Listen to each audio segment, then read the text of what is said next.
that about a dozen did not get chicken. They are cooking some more chicken. So if you didn't get any chicken, another tray is going to come out. Okay? Now on the screen is temperatures. A12, B19, C30. No, from pre-industrial. So pre-1880. From yes. Yes, it's going to occur in 12 years from now, 19 years from now, or 30. Okay, we're going to start our announcements.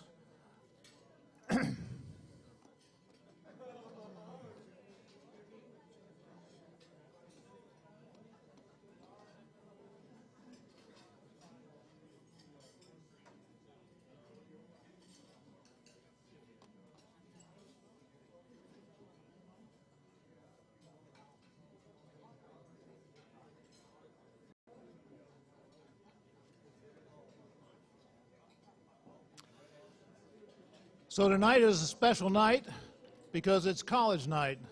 We always have it in March of every year, and we have several special guests with us tonight from the 4 universities that are within our section. They'll have to wait until the end of this announcements presentation to get their awards.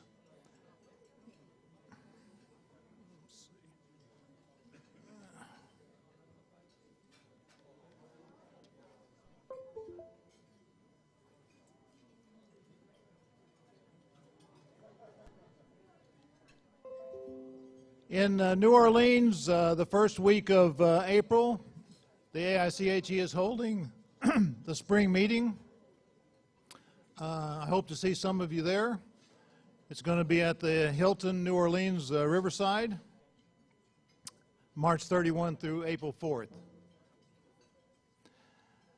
At the spring meeting, there will be a workshop that I will host on the climate solutions. The climate solutions community. I've been mentioning this in past meetings.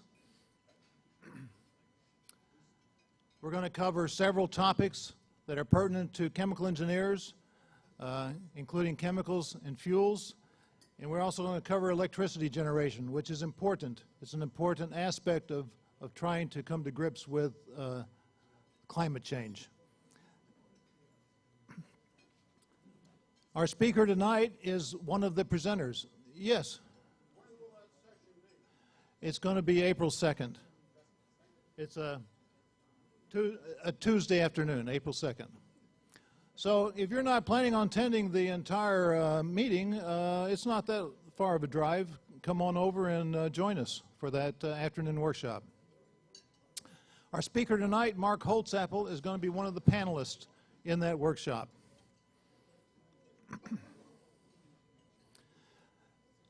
I want to mention 2 sponsors. Both of these sponsors are out of state. The Business Climate Leaders is in California. Microorganics, who is in wastewater treatment, is in upstate New York. It has become apparent that we can attract sponsors by going to those companies who don't have a presence in Houston. And I see all of you as leaders in this section. And so if you are aware of any company who doesn't really have a presence, who might want to have a presence, talk to them about it. I'm talking to a company in Dallas right now, and I think that they'll become a sponsor. Also, as I mentioned last meeting, we have decided to go away from the calendar year basis for sponsorship, and now it's on a rolling 12 months. So if someone became a sponsor tomorrow, then they would be a sponsor through March 8th of next year. So that's going to improve our chances. Who wants to put down money and be a sponsor late in the year? So think about it. You might know some companies who might want to have a presence in the Houston area. I received an email, and maybe some of you did also. Texas Board of Professional Engineers is going to have an ethics webinar. It's free of charge. It's going to be on March 28th. If you didn't receive the email, just send me an email and I'll forward it to you. My email address is tom@tomrehm.com. Of course, there's the other one, which is AICHE, or STS chair. I can never remember exactly how that goes. Tonight's workshop speakers, I'd like to thank them for presenting a workshop to us today. If you could stand, Matt Moffett and Wendy Young. Thank you very much. We appreciate the time.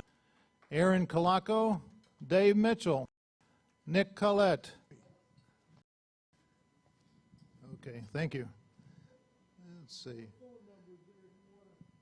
So yes, so jot these numbers down if you want to make a nomination.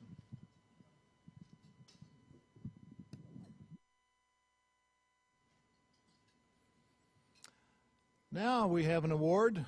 This gentleman got an award here a month or two ago, and I guess we're going to give him another award. Swarup, come on up.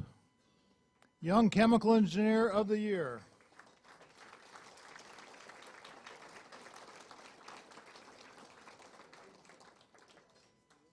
And he brought his plaque with him. That's great.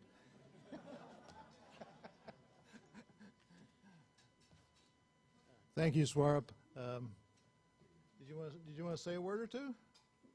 Thank you. Thank you, AICHE. That's all. Okay, great.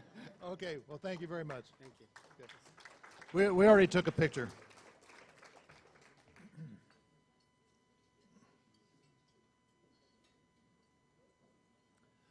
Now, we have a gentleman here who I don't know what year he was the past chair, but maybe it'll be mentioned in here.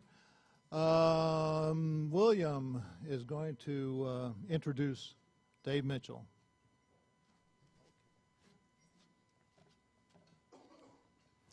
So tonight, for the 50-year member award, we're honoring Dave Mitchell. He received his BS in Chemical Engineering in 1966 from the Georgia Institute of Technology and his MBA from the University of Houston in 1971.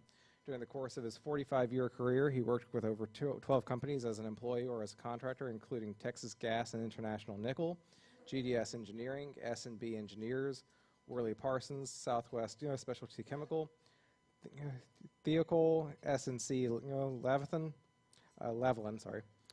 Martin Marietta Aerospace, Crystal Chemical, Thermodynamics Incorporated, Fermenta, Shuchem, Syntec, DuPont, BP, and NASA. During his career, he has been in over 200 countries and visited all 7 continents. He served as the commander of the Parachuting Rifles Drill Team in his ROTC and was the first lieutenant in the U.S. Army Corps of Engineers. He served in several positions with the South Texas section and AIChE over the years. He was the treasurer from 1998 to 2000. He was the chair-elect in 2002, chair in 2003, and past chair in 2004. He started making the electronic newsletters for STS-AIChE and started the Chemical Engineering Opportunities Committee. He received the Distinguished Member Award in 2006. He enjoys cycling and reading. His wife is with us tonight, and he has 2 sons with her named Christopher and Michael.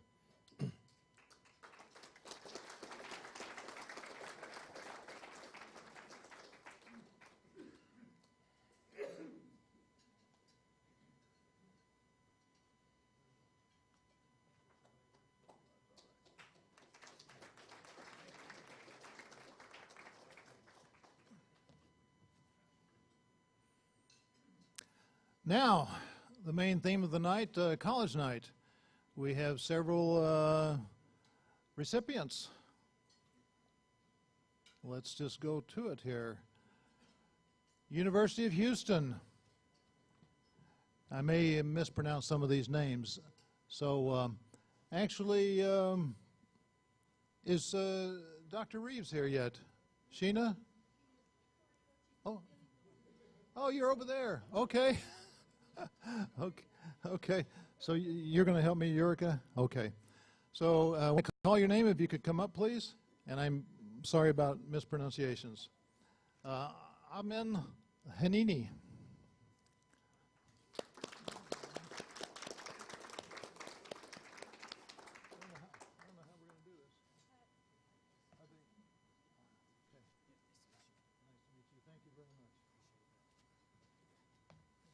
Okay, next, Noor Holscher.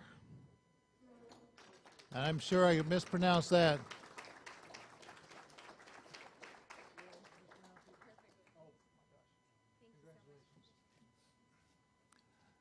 Danielle London.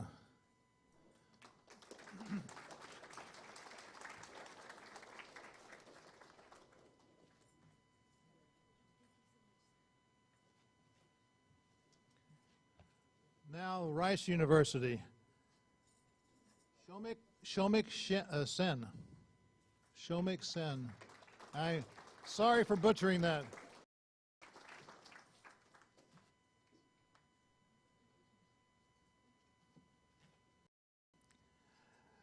Devanshi Wadwa.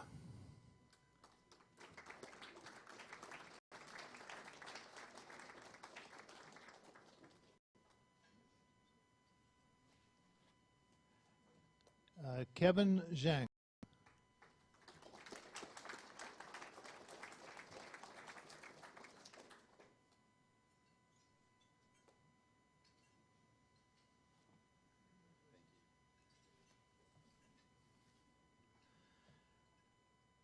Cameron Florney. Do you mind if I... Portion of the Mississippi Valley. Tourists in glass-bottomed boats would be viewing the drowned towers of Miami through 150 feet of tropical water. Foreign weather, we're not only dealing with forces of a far greater variety than even the atomic physicist encounters, but with life itself.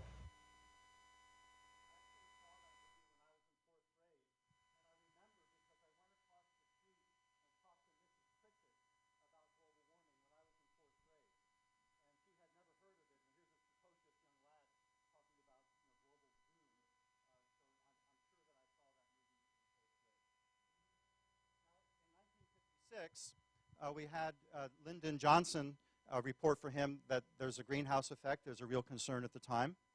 And in 1988, the IPCC was formed from the United Nations to look at global climate change. Famously, in 2006, Al Gore, scientific proof for global warming.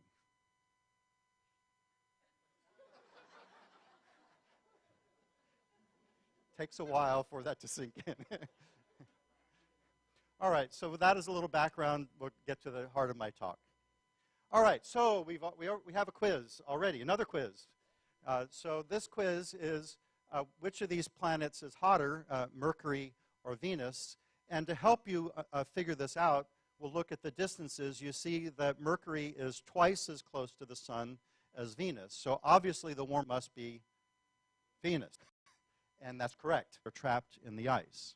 And snow does not fall at a uniform rate. It snows, and then you have windstorms and so forth in seasons. And so in these cores, you can actually see the dust storms maybe from the Sahara Desert or something like that.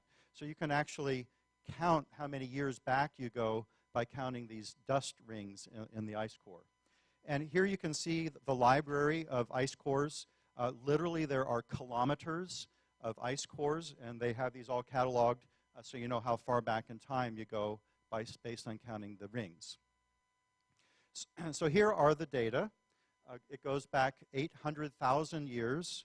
As a reference point, human beings, Homo sapiens, came onto the stage at 200,000 years ago. So the record goes back 4 times longer than modern humans have been in existence. And all they did was they went and took a little syringe and sucked out the gas and measured what the CO2 concentration was in those bubbles. This is the modern concentration, so you can see that we are currently significantly higher than anything we've done in the last 800,000 years. And you can actually tell what the temperature was going back in time by looking at the ratio of oxygen 16 to oxygen 18. Now, there are 2 ways of describing these data. One is to say that temperature is an independent variable, and CO2 could become cold, which seems very odd. So what we have is this is the conveyor belt that brings warm tropical waters from the tropics and keeps Europe artificially warm. So if you look at where Europe is over here, you can see it's up at Newfoundland. So by all rights, Europe should be very cold, but it's quite temperate. And the reason is because of all that warm water that brings warmth to it. And then once it gives off the heat, its density goes up and it sinks and it comes back around. Now, part of what has to happen is not only the temperature cooling, but you have to have the salt concentration in order for it to sink. And what you can see is that the salt concentration is going down because of more rainfall and more rivers flowing into the oceans. There can be more hurricanes, floods. Myself or thought we were going to see this. Some people's minds is methane hydrates. What this is sometimes called fire ice. It's a scientist who would practice civil disobedience. He would get himself arrested over protests about climate change. That's pretty nice. Framework rise. So I am 62 years old, and roughly 20 years from now, I'll be 82 years old, which means I'll probably be wearing diapers in an old folks' home, drooling, so you can come and visit me. But I see some young people here. In another 20 years, you'll be in your 40s. And so I hope this works out really well for you. Now, 2016 was the warmest year on record. The numbers just came out. 2018 was the fourth warmest. You can see 2017 was the third warmest. 2015 was the second warmest. You can see that the warmest years on record have all been fairly recent. Now, there's a website that you can go on NASA, and you can pick any month you want, and that they have data for. And they'll tell you what the temperature anomaly is. And so what they do is they choose the period from 1951 to 1980 as their reference. The temperature was relatively stable, and there the temperature measurements were pretty good in that time period. So that's what they compare to. So you can see that the Arctic was 11 degrees Celsius warmer than usual. That's about 20 degrees Fahrenheit. Well, that was 2016, the warmest year on record. It happened again in 2018, but this time it's warmer. It was 12 degrees Celsius. According to my calculations, it's 5% efficient. Doing it, one is to, when you have excess power available on the grid, you run a motor and have a compressor, put compressed air under the ground in hollowed salt domes, and then when you want the energy back, you run your compressor as an expander and get the energy back. One of the things that I'm working on quite diligently is biofuels. The idea is that we have crops. We bring those to a process where we make them into either ketones or acids. We bring them to conventional oil refineries where they are already taking natural gas and reforming it into hydrogen. We use that hydrogen to upgrade the ketones into either alcohols or gasoline. We go through the existing infrastructure, existing pipelines, existing gas stations, existing automobiles. When you burn the fuel, carbon dioxide comes out of the tailpipe, and through the magic of photosynthesis, it's turned back into plants. And now what we have is an infinitely renewable cycle driven by solar energy. So your car is already powered by solar energy. It's just really old. Right? So I'm suggesting that you run your car on new solar energy. And one of the things to notice about this plan or scheme is that we can use our abundant natural gas reserves. We have like 100 years of natural gas in this country. What we can do is turn it into hydrogen, so most of the energy of the gas is in the hydrogen. The CO2 can be sequestered safely under the ground so that it doesn't get emitted into the atmosphere. So I'm showing you that you can actually use fossil fuels to help run your cars in a way that is carbon neutral. One of the things that people are concerned about is that we actually have to pull the CO2 concentration down, get back to pre-industrial levels. Refining this, it just anything from E85 to pure gasoline. But the ethanol is actually more expensive than gasoline, and ethanol has some value. It does have a high octane rating, and it does command some premium for that, but its energy content is lower. And so if you're running E85, you're primarily valuing the ethanol for its energy content, and it's not so good, and so it's pretty expensive. Greenhouse gas, right? The most potent greenhouse That's correct. gas is water. So if we have that piggyback effect of getting more water into the atmosphere, have the models taken that into consideration? One. Yes, a couple comments. Land use is what you're talking about, is a part of the carbon addition. I don't know the exact number, but it's something like 10% of the CO2 added is because of changing land use. Most of it is from fossil fuel combustion, but there's some from land use. But I want to get you, as you are a biofuel expert. Polar bears are still Please- here? Please don't be sarcastic. confused. I'm trying to answer your sarcasm, okay?